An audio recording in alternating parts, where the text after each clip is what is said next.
हज कर लिया अब तो प्राप्त हो जाएगी, गरीबों की मदद की अब तो मिल जाएगी, यतीमों की परवरिश की अब तो मिल जाएगी। सर्दियों के मौसम में फतेहपुर की सरजमीन पर ठंडे पानी से वुजू किया, नमाज पढ़ी, जन्नत अब तो मिल जाएगी। जन्नत ने कहा कैसे? मैंने कहा नमाज पढ़ी। जन्नत ने कहा नमाज तूने पढ़ी लेकिन जन्नत की कोई गारंटी नहीं, रोजा तूने रखा लेकिन जन्नत की कोई गारंटी नहीं, हज तूने किया लेकिन हज जन्नत की कोई गारंटी नहीं, ज़कात तूने दी लेकिन जन्नत की कोई गारंटी नहीं। मैंने कहा फिर मिलेगी कैसे? जन्नत ने कहा नमाज तूने पढ़ ली, रब कबूल करे तो नमाज और ना कबूल करे तो उठक बैठक। रोजा तूने रख लिया, रब कबूल करे तो रोजा, ना कबूल करे तो भूख हड़ताल।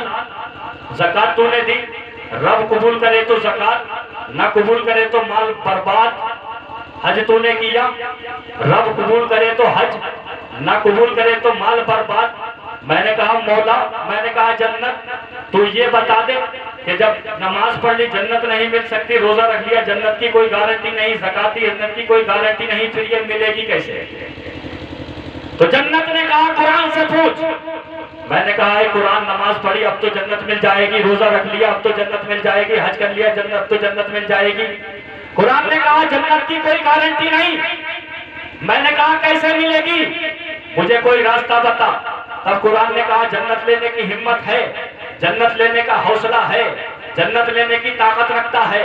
मैंने कहा हाँ कुरान, जन्नत लेने के लिए मकान बेचना पड़ेगा, बेच दूंगा, दुकान बेचनी पड़ेगी, बेच दूंगा, खुद को गिरवी रखना पड़ेगा, रख दूंगा, जमीन के सारे कागजात दूसरे को देने पड़े, दे दूंगा, बरसात के मौसम में कीचड़ पे लौटना पड़े, मैं लौट जाऊंगा। कुरान मुझे जन्नत चाहिए, सर्दियों के मौसम में नंगे बदन जमीन पर लेटूं लेकिन मुझे जन्नत चाहिए, जाड़ों के मौसम में नंगे पैर घूमूं लेकिन जन्नत मुझे चाहिए, गर्मियों के मौसम में बालू पर नंगा लेट जाऊं लेकिन मुझे जन्नत चाहिए, सब बर्दाश्त कर लूंगा। तब कुरान ने कहा जन्नत लेने की हिम्मत है, जन्नत लेने का हौसला है, जन्नत लेने की ताकत रखता है।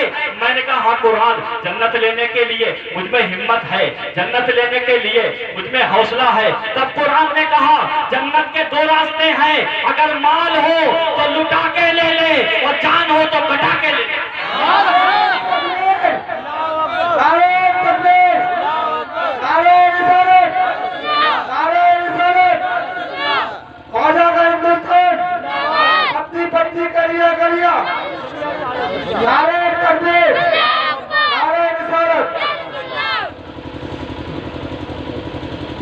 मैंने कहा कुरान माल कैसा हो जान कैसा। तब कुरान ने कहा माल हो उस्मान गनी की तरह और जान हो औलाद अली की तरह। अरे बोलो भाई, माल हो उस्मान गनी की तरह और जान हो औलाद अली की तरह। मैंने कहा क्यों? तब कुरान ने कहा मालदारों में उस्मान गनी का कोई जवाब नहीं और जानदारों में औलाद अली की कोई मिसाल नहीं। गोया हुसैन ने रब की जन्नत से जान के बदले में सौदा किया। अर्ज की मौला मैं तेरी खैरात की जन्नत में नहीं जाऊंगा, तेरी ज़कात की जन्नत में नहीं जाऊंगा, तेरी अता की जन्नत में जाता लेकिन उससे पहले जान दे करके जाऊंगा। तो गोया हुसैन ने जन्नत से सौदा किया। कहा मौला जन्नत तेरी है, जान हुसैन की है। इसकी मिसाल मैं आपको एक और समझाता हूँ। अभी एक बंबई का नियम चल रहा है, आप जानते होंगे क्योंकि मेरी तकरीर का मौजूद है, मैं इस्लाह मुआशरा इस्लाह मुस्लिमीन जरूर करता हूँ। आजकल का माहौल आपने देखा, यही बात आपको समझाऊंगा। आप रोड पे निकल जाओ, अगर जहाँ 40 बच्चे जमा हैं तो उस बच्चों में कम से कम 20 ऐसे होंगे जिनके कान छिले हुए होते हैं कि नहीं? 20 ऐसे होंगे जिनकी पैंट फटी हो। वजह क्या था? बम्बई का हीरो था, जल्दी में जा रहा था फिल्म बनाने के लिए, पैंट फट गई, उसी फटी पैंट में टीवी रिलीज हो गई। सबने देखा कि अरे हीरो ये फैशन निकाल के आया है। आजकल का हीरो उस नकली फैशन को असली फैशन है ठेकेदार के पास पहुंचता है, भाई मुझे फटी हुई पैंट देना, भाई मुझे चिरी हुई पैंट देना। अरे नादान, तुझे बम्बई के हीरो पे चलना नहीं, अगर चलना था तो मदीने के उस्मान के नक्शे कदम पे चलता, अगर तुझे चलना था तो बरेली के अहमद रजा खान के। और यही वाला नहीं है, नाचने में अगर थोड़ा डीजे बज जाए जब बाली का साइज हो तो लड़के नाचना शुरू करते हैं। मैंने अपनी आंखों से देखा, मेरे गांव का वाकया है। एक औरत का बच्चा नाच गिरने लगा। पड़ोस वालों ने कहा, औरत तेरा लड़का नाच रहा था। 4 दिन तक मियाँ बीवी घर से बाहर नहीं निकले। उनको इतनी शर्म लगी कि ये नाचना हमारा काम है, ये नचकैया बनना हमारा काम है, अरे ये तो गैरों का शियार है। और आज का मुसलमान देखो, अगर नाचने की जरूरत कहीं पर डीजे बज जाए तो बाप खड़ा होकर के अपनी बीवी से क्या कहता है कि देख रही है वो जो लाल शर्ट वाला लड़का है तेरा और मेरा, कितना अच्छा नाच रहा है। पड़ोसी पड़ोसी से कहता है देखा डांस कितना बढ़िया किया है। अरे कुछ शर्म नहीं है। इस्लाम ये नहीं सिखाता है, इस्लाम ये सिखाता है कि बच्चा आपका बचपन से है, कुछ बड़ा होता है उसको इस्लाम सिखाओ, उसको कलमे सिखाओ, उसको नमाज का तरीका सिखाओ, उसको रोजे का तरीका सिखाओ, उसको मस्जिद में जाने का तरीका सिखाओ, उसको उस्ताद के सामने बैठने का तरीका सिखाओ, उसको नाते पाक पढ़ने का तरीका सिखाओ, उसको नसीहत करने का तरीका सिखाओ। ये अपना इस्लाम दस देता है। लेकिन मुसलमान है इससे अपने बच्चों को दूर किए हुए है, बल्कि जहाँ डीजे बज रहा है वहाँ मुसलमान भाग रहा है, जहाँ नरंडियां नाच रही हैं मुसलमान वहाँ भाग रहा है। इस्लाम ये नहीं सिखाता है कल का मुसलमान कोई गलती करता था तो बैठ करके रोता था, और आज का मुसलमान गलती करता है तो 4 जगह बता। मेरी बात गलत है क्या? सही है। ऐसे ही फिल्म निकली है गजनी, मैंने पढ़ा, उसने ऐसे बाल काटे टेढ़े टेढ़े, एक सवाल मिलके ये तेरे बालों में क्या बीमारी लग गई? गाना बीमारी लगी है, फिल्म निकली है गजनी, तुम्हें तो गजनी बन गया। थोड़ा आगे बढ़े तो एक लड़का आया बिल्कुल पतला, उसके बाल ऐसे यहाँ था जैसे आंखों में को डंक लगते हुए बिच्छू गए। मैंने कहा भैया तूने कौन सा हुलिया बनाया है? बहुत तवज्जो सुनना, मिसाल दे रहा हूँ, तूने कौन सा हुलिया बनाया? कहा आपको कुछ नहीं मालूम, आप पढ़ने लिखने की बात करो। मैं क्या बड़ा टेढ़ा टेढ़ा चल रहा है, ये कैसा इंसान है? मैं क्या एक बात तो बता। बोले आपको कुछ नहीं पता, आपसे मैं बात नहीं करूंगा। वो चला गया। मैं घर पर पहुंचा, पहुंचने के बाद में घर वाले बोले ये एक मेहमान का बच्चा है, इसको जूता खरीद के ला दो। मैंने कहा जूता तो मैंने खरीदा नहीं है, लेके कैसे आऊं? कहा जाओ उससे कहते ना अच्छे से अच्छा जूता दे दो। अगर वो 500 रुपए मांगे तो 400 रुपए उसको बता देना। पहुंचे, जैसे ही दुकान में दाखिल हुए मैंने कहा दुकानदार सलाम अलैकुम व रहमतुल्लाहि ताला व बरकातुहु आला। कहा जी बताइए। जवाब देने के बाद मैंने कहा जूता दिखाओ और अच्छा दिखाना। कहा कैसा? मैंने कहा पैसा मैं दूंगा, तू क्यों पूछता कैसा? कहा मौलाना दिमाग तुम्हारा हाजिर है। मैंने कहा क्या हुआ? कहा एक समाज बिगड़ा पड़ा है, माहौल में एक आग लगी हुई है। मैंने कहा क्या हुआ? बोले गोश्त की दुकान से लेकर के चावल की दुकान तक, सिमई की दुकान से लेकर के दूध की दुकान तक, कपड़े की दुकान से लेकर के टेलर की दुकान तक समाज में आग लगी हुई है। मैंने कहा क्या हुआ? बोले हर तरीके का इंसान आता है और कहता है कुछ मत दीजिएगा, सिर्फ तेरे नाम दीजिए। बोले झूम के सिर्फ तेरे नाम।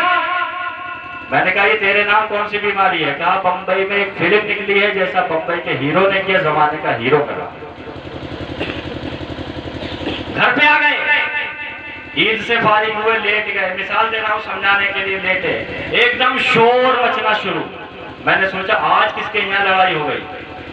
जैसा दरवाजे पे से झांका, क्या देखा कि एक जानवर भाग रहा है आगे को, उसके आगे को सिंह है। लोग उसके पीछे कह रहे हैं तेरे नाम आ गया है, तेरे नाम आ गया है, तेरे नाम आ गया है, तेरे नाम आ गया है। मैं कलेजा पीट कर मजमा आम में पहुंचा। मैंने कहा भाइयों बताओ वजह क्या है? कहा बंबई में एक फिल्म निकली है, जैसा बंबई के हीरो ने किया है, जमाने का हीरो कर रहा है, जैसी बंबई की हीरोइन ने किया है, जमाने की हीरो ने कर रही है। मैंने कहा तुझे कोई नहीं रोकेगा तेरे नाम कहने से, खूब कहो डंके की चोट पर तेरे नाम, लेकिन गुनाह देख करके ना कहो, मासियत देख करके ना कहो, खता देख करके ना कहो, परेशानियां देख करके ना कहो, किसी की गरीबी देख करके ना कहो। बोला क्यों? मैंने कहा खूब कहो, हमारे बुजुर्गों ने तेरे नाम कहा है। करबला का मैदान है, असगर कट रहे हैं, हुसैन अर्ज करते खुदा तेरे नाम, अकबर कट रहे हैं, हुसैन अर्ज करते खुदा तेरे नाम, और मोहम्मद कट रहे हैं, हुसैन अर्ज करते खुदा तेरे नाम, कासिम की जबानी कट रही है, हुसैन अर्ज करते खुदा तेरे नाम, 72 जानिसार कट रहे हैं, हुसैन अर्ज करते खुदा तेरे नाम। और जब हुसैन का अपना सर कटा तो हुसैन ने कहा मौला सब तेरे नाम, असगर तेरे नाम, अकबर तेरे नाम, कासिम तेरे नाम, और मोहम्मद तेरे नाम। तो रब ने फरमाया हुसैन जब सब मेरे नाम तो जन्नत तेरे नाम, रिफत तेरे नाम, बरकत तेरे नाम, करामत तेरे नाम, सुजात तेरे नाम।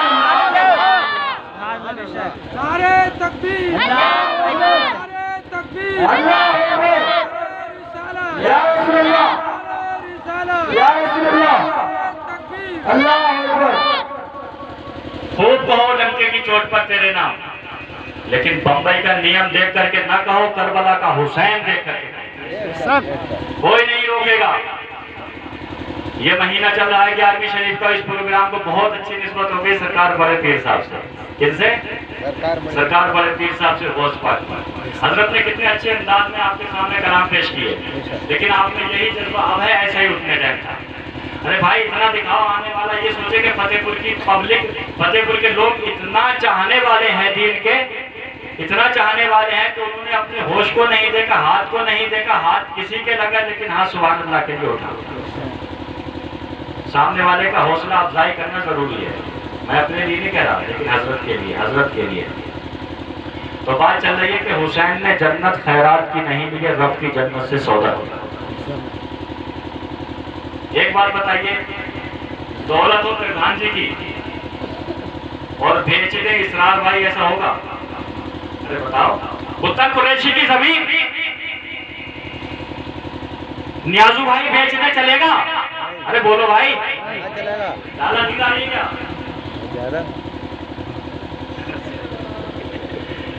जमीन मेरी बेचे कल्लू मास्टर, जमीन मेरी बेचे मौलाना जफीरुल हसन, जमीन मौलाना जफीरुल हसन की बेचे शायर इस्लाम, जमीन शायर इस्लाम की बेचे खतीब इस्लाम।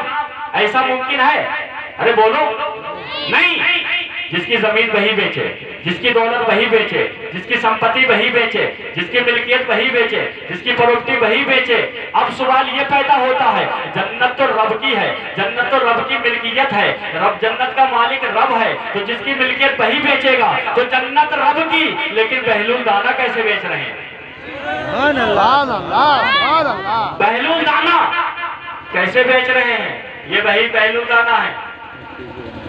चौराहे पे बैठे हैं, मिट्टी के खिलौने बना रहे हैं। काय के?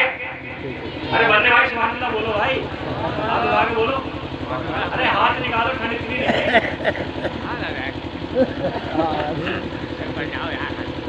चौराहे पर मिट्टी के खिलौने बना रहे हैं।